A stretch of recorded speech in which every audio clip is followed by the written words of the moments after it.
Ketika Wali Songo dicintai diam-diam oleh anak gurunya, kisah cinta Dewi Roroyono dengan keturunan Sunan Kalijaga.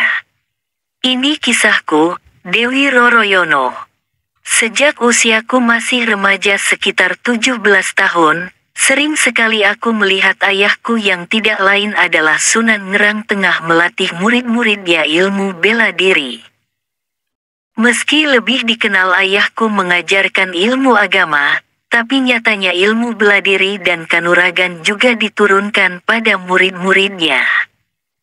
Disinilah aku melihat sesosok yang sederhana tapi berwajah tampan dari murid-murid yang lain, bahkan konon katanya dia salah satu anak dari para wali yang terkenal di Pulau Jawa.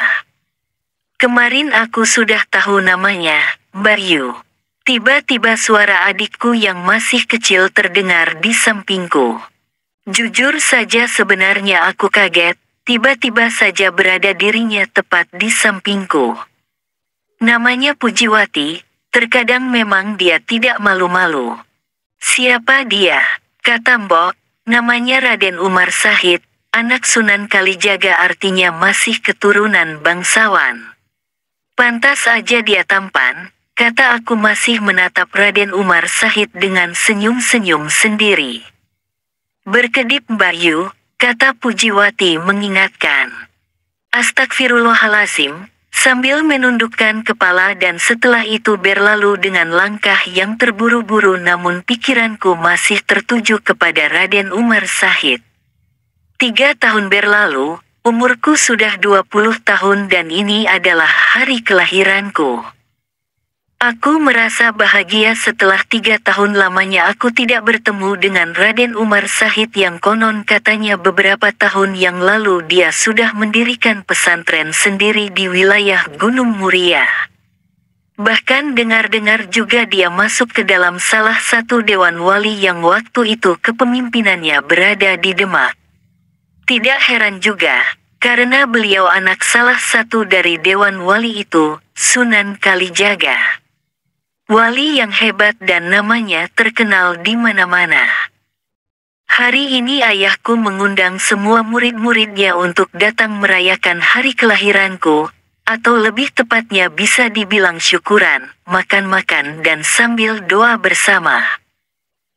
Dari tadi aku menunggu di pintu melihat siapa saja yang datang. Pertama kali datang ialah Sunan Kudus, dia juga salah satu dari anggota Dewan Wali. Dari sinilah dikenal nama ayahku sebagai guru yang berhasil karena rata-rata semua muridnya menjadi orang besar. Tidak lama dari itu datang juga Adipati Petakwarak, yang jalannya saja terlihat angkuh, entah mengapa dia juga berubah padahal dulu dia tidak seperti itu gaya dan sikapnya, mungkin karena sudah menjadi seorang pejabat. Masih menunggu Raden Umar Sahid Bayu. Adikku Pujiwati menggoda. Tatapan mataku masih ke arah pintu, menajamkan mataku ketika suara langkah kaki mulai masuk. Itu mah Kakang Kapa dan Gentiri, kata Pujiwati setelah melihat 2 orang itu masuk. Kapa dan Gentiri, dia juga berubah kakak beradik itu tinggal di salah satu hutan yang konon katanya sering melakukan pencurian. Namun meski begitu dia tidak melupakan gurunya ayahku Sunan Ngerang, bahkan ketika ayahku datang ke hutan itu dia langsung bersujud dan minta maaf berjanji tidak akan melakukannya lagi. Takdir terkadang memang begitu. Sepertinya Kakang Raden Umar Said tidak datang. Gumamku jujur saja merasa kecewa. Ketika aku hendak membalikkan badan tiba-tiba saja terdengar suara derap kaki namun aku tidak peduli lagi mungkin itu murid guruku yang lainnya. Secara aku juga mendengar Raden Umar Sahid yang sekarang mendapati gelar julukan Sunan Muria, sangat sibuk mengurus murid-muridnya dan membangun pondok pesantrennya yang belum lama itu berdiri. Jadi mungkin saja agak sedikit kerepotan.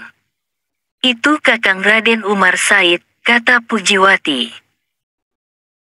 Dengan jantung yang berdebar dan terburu-buru aku langsung menatap ke arah pintu, dan ternyata benar beliau laki-laki yang aku tunggu. Kakang Raden Umar Said, wajahnya semakin tampan bahkan jauh lebih bercahaya. Sungguh di antara para wali yang lainnya aku berani bersumpah dia yang paling tampan. Tidak lama dari itu aku berusaha mencari perhatian darinya, mengambil nampan dan menyajikan makanan ke tamu-tamu ayahku yang disusul oleh Pujiwati di belakangnya. Tadi aku berjalan melewati beberapa orang sambil kutundukkan kepala menaruh beberapa makanan yang dihidangkan. Semua tatapan mata menuju ke arahku kecuali dua orang, Sunan Kudus dan juga Sunan Muria. Laki-laki yang kuharapkan dia melirik ke arahku dan menatap kepadaku. Tapi sayangnya dirinya seakan-akan tidak peduli dengan kecantikanku, berbeda dengan yang lainnya, terutama Adipati Pehartakuarak yang menatapku dengan senyumnya sungguh menyebalkan, apalagi ketika ia berkata kepadaku, "Dewi Roroyono, semakin dewasa kamu semakin cantik. Sungguh pantas jika ingin menjadi istri dari seorang adipati," kata Petakwarak. Aku tidak memperdulikan apa yang dia katakan. Tatapanku sekali-kali mencuri pandang kepada Raden Umar Said yang sedikit pun tidak mengarah kepada diriku. Ia hanya menunduk, sambil sesekali meminum teh hangat yang aku hidangkan, dan setelah itu menaruh gelasnya kembali dan mengangkat tasbihnya. Jujur saja merasa agak kecewa, meski aku juga merasa kagum dengannya. Tatapan matanya tidak sedikit pun tergoda kepada diriku atau adikku Pujiwati yang sama cantiknya, bahkan doyan-doyan yang lain yang cantik-cantik. "Hai Roroyono, kamu tidak usah malu-malu, kita bisa merencanakan kapan kamu ingin dilamar." Petakwarak tiba-tiba saja menyentuh tubuhku. Sontak saja aku kaget dan tidak sengaja aku tumpahkan air di atas nampan mengenai pakaian dari adipati tersebut. Brak! Tiba-tiba saja tangan adipati itu langsung gebrak tanah dan menatapku dengan tajam. Tubuhku bergetar hebat ketika melihat tatapannya. Bahkan semua orang langsung mengarahkan tatapan pada diriku dan juga adipati tersebut, tetapi berbeda dengan Sunan Muria, dia masih terus bertasbih. Tetapi berbeda dengan Sunan Muria, dia masih terus bertasbih. "Dasar kamu!" teriak Petakwarak. Tangannya terangkat hendak memukulku, namun ia hentikan. Mungkin dia baru ingat jika aku anak dari gurunya. Pujiwati langsung menarik tanganku dan membawaku ke belakang, sedangkan tiba-tiba saja air mata mengalir membasahi pipiku. Kecewa, takut, dan semuanya menjadi satu melebur dalam diriku. Hatiku tiba-tiba saja merasa sakit. Bayang-bayangku berada dalam rasa takut adipati tersebut dan juga rasa kecewa Sunan Muria yang tidak melirik ke arahku sedikit pun, padahal aku berusaha mencari perhatiannya. "Bayu, tidak apa-apa?" tanya Pujiwati. Aku hanya menganggukkan kepala meskipun air mataku terus mengalir begitu saja menahan rasa sakitnya. Singkat cerita, semua murid ayahku pulang setelah azan maghrib kecuali Adipati Petakwarak dan Sunan Muria yang tidak pulang. Dia berencana akan menginap di sini mengingat perjalanannya yang jauh. Aku tidak bisa tidur, bayang-bayang aku masih terpikir dengar Raden Umar Said, laki-laki yang tampan yang membuatku jatuh hati tapi seakan-akan bertepuk sebelah tangan. Ketika aku hendak keluar dari kamar berusaha menenangkan diriku dan berharap bisa bertemu dengan Raden Umar Said secara tidak sengaja dan kuungkapkan seluruh hatiku padanya. Tapi tiba-tiba saja seperti ada orang dari sampingku langsung menutup mulutku dan hal itu aku tidak sadarkan diri.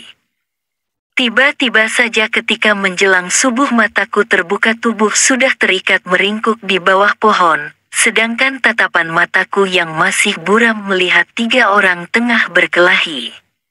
Adipati Petakwarak, Kapa dan Gentiri, mereka bertiga saling menyerang sedang aku tidak mengerti kenapa mereka bisa berkelahi.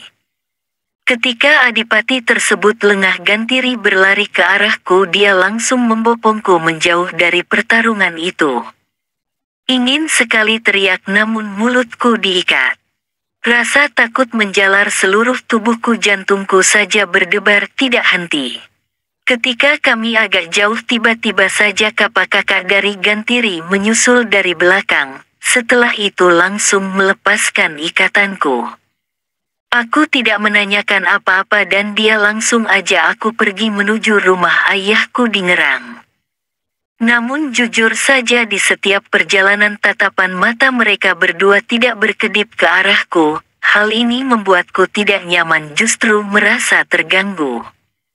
Singkat cerita, pada akhirnya aku mengetahui kenapa mereka menyelamatkanku dari adipati yang bengis itu. Dan betapa aku senang dan bahagianya ketika mendengar pengakuan mereka berdua jika aku tetap dijodohkan dengan Sunan Muria atau Raden Umar Shahid. Namun seharian aku menunggunya, beliau belum datang juga sampai pada akhirnya ketika matahari hendak tenggelam dia datang bersama membawa tubuh dari adipati yang tidak bergerak sedikit pun, kaku seperti kayu namun masih bernapas. Ayah menyuruh Raden Umar Shahid untuk melepaskan jurusnya agar adipati itu kembali bergerak dan meminta maaf kepadaku. Awalnya tidak ingin aku maafkan, namun setelah melihat anggukan dari Sunan Muria aku memaafkannya. Selang 2 hari setelah itu mimpiku menjadi kenyataan. Aku menikah dengan Raden Umar Shahid, laki-laki yang aku idam-idamkan, dan aku pun diboyong olehnya di Gunung Muria. Di sana aku membantu beliau mengajarkan agama Rasul sesuai dengan apa yang aku pelajari dari ayahku. Kami berdua merasa cocok, saling melengkapi dalam menyebarkan agama Islam, bahkan tidak terasa pesantren yang berada di atas Gunung Muria memiliki banyak murid, padahal di bawah sana banyak juga pesantren-pesantren yang didirikan oleh para wali. Tapi sayangnya ini bukan akhir dari cerita yang bahagia, sampai pada akhirnya datanglah 2 pencuri itu naik ke atas Gunung Muria dengan nafsu. Kapa dan Gentiri. Selengkapnya cerita ini bisa tonton di channel kami Al Maksum dengan judul Keturunan Sunan Kalijaga yang jarang orang dengar, kisah Sunan Muria.